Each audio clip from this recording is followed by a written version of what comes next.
Hej alle sammen, og velkommen til Lars' julekalenderblog, tror jeg nok det er. Jeg har fået lov til at lave et indlæg i dag. Det er mig, der hedder Henriette Weber, og jeg har en virksomhed, der laver markedsføring i social web, der hedder Toothless Tiger.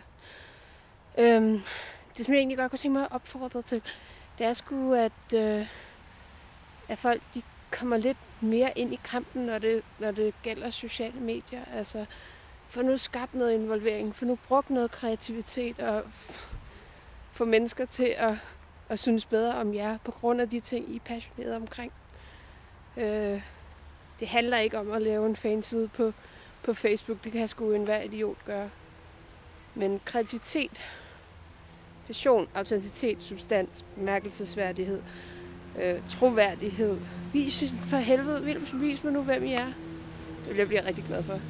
Og se, god jul. Hej.